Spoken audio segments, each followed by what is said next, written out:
way that we foresee this going. Is that ordinance strong enough by statute by stating, because we already talked about the first sentence, any and all employees performing work relating to the city's electric utility are employees of the city and subject to the city's personnel policies and pay scales? Is that sufficient to meet statute regulations without adopting home rule? Yes. That's what will be left, Yes. left in Section C. Right. I mean, basically where you're at is you're saying they're subject to city control, city employees. I mean, basically what kind of the conclusion we've reached is, here tonight, is that by your action in approving the budget, then their pay scales have been already approved by the city. So that, I guess that's sufficient. My opinion would be then to leave Section C as simply that statement, and removing the first sentence to the extent, ... and then purported resolutions of the board number DUB, because that's not what the intentions are following the meeting by enacting this new ordinance. I don't know if there are three other individuals that feel that way or not. I do. Totally. I think I already had that. That was one that we... Yeah. Okay. Well, I appreciate it very much. Those were the questions I had. Other questions? Yeah. When I received the notification that the mayor was placing this back on the agenda, and I appreciate the mayor's concerns, and I thank you, Ryan, for bringing this information to us. I had asked for it at the previous meeting, and at the time you didn't have an informal written form, and I appreciate the fact you did take the time to do that for us.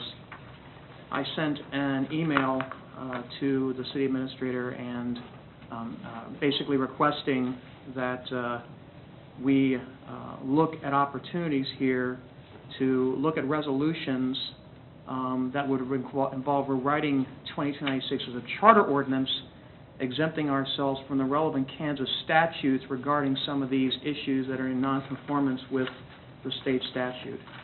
I had sent that request on Tuesday of last week. As of 15 minutes ago, I had not received a response. Now, I understand there was a holiday in between, but if my thinking here is that if there's any chance that we want to continue to run the EUB as a managing board, that is going to have to be a requirement, as a prerequisite. We understand 2296 is not in compliance. We understand that it's a painful detail now that 2296 is not in compliance and has some significant conflicts with Kansas statute. We also understand that there are provisions of 2296 that cannot be resolved through home rule exercise. Those things being the budget, employee policies, those kind of aspects of the 2296 ordinance are going to have to revert under city code. We understand that. But to use a football terminology, when you've made a call on the field and the call's been made based on relevant information that was given to you at the time, unless further review makes it irrefutable that that call was the wrong call, there is no reason to overturn that call.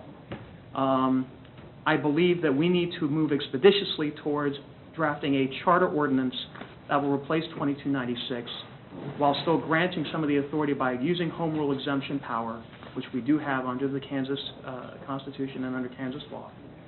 And I believe that that would be the better solution in this case. There are repercussions that are involved with passing this advisory board ordinance that go beyond simple bookkeeping or compliance. There are going to be direct impacts on the level of service in this community and potentially on rates that are charged to the people of this city. And as a city councilman, I do not feel comfortable overturning the decision that was made 2 weeks ago based on this additional evidence, given the fact that we would have significant downside risk to the level of service in this community as a result.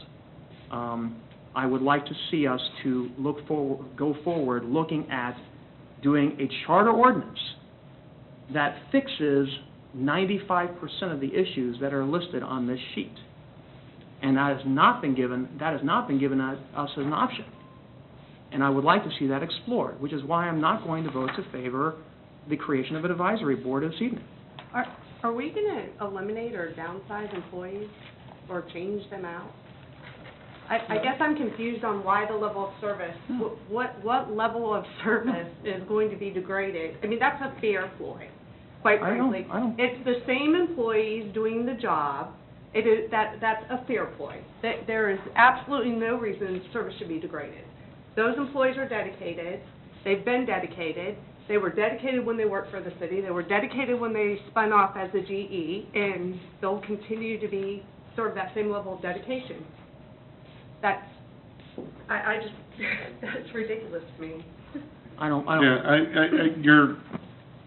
You're assuming with, you're assuming facts without evidence to support it.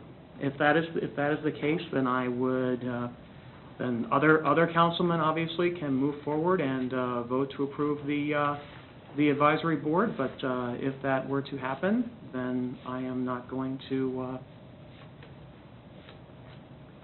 Christie, do you have any other questions or comments? I can live with that. No. Steve? I'm sorry. No, go ahead. Go ahead.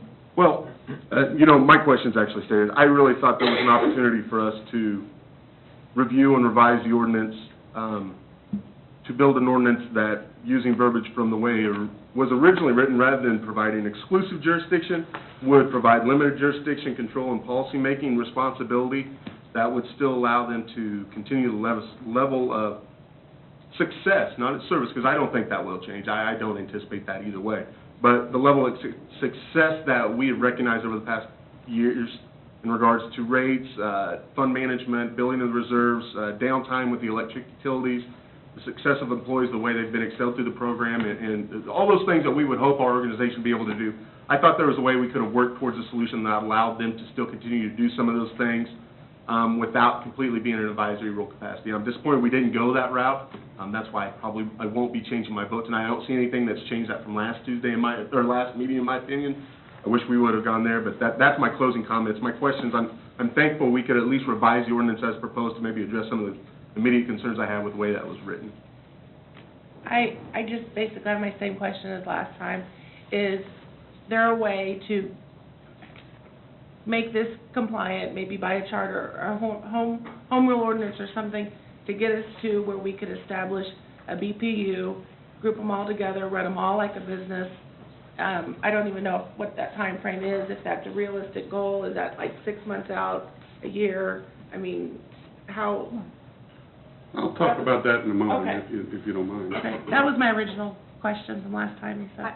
Can I clarify something? Because one of the things that we talked about, where I can respect where Heath is coming from, however, one of the things that we talked about last meeting specifically is that none of the policies and procedures would change with Gardner Energy until they were reviewed by council, and then the changes would be discussed in public. So I'm still confused how changing this board's functions changes the policies and procedures that Gardner Energy is operating under today without our input into it.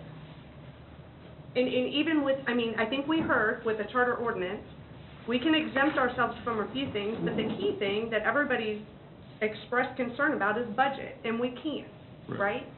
So, a charter ordinance isn't going to it's going to fix some of these problems, but the problems that we're talking about have not been the overwhelming feedback as far as the areas of concern that we're taking away.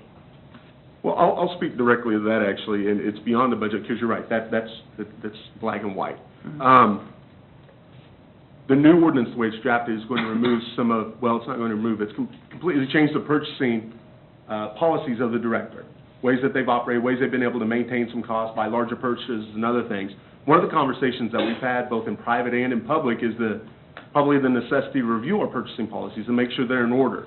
That could have been part of that larger discussion, and that maybe could have been addressed with this ordinance being the first one drafted to address those new changes.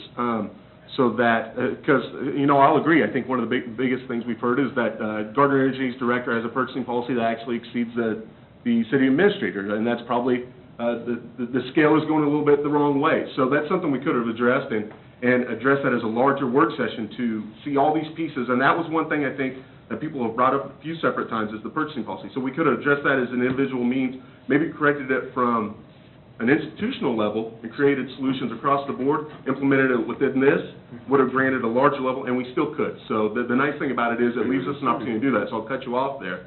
But I think we could have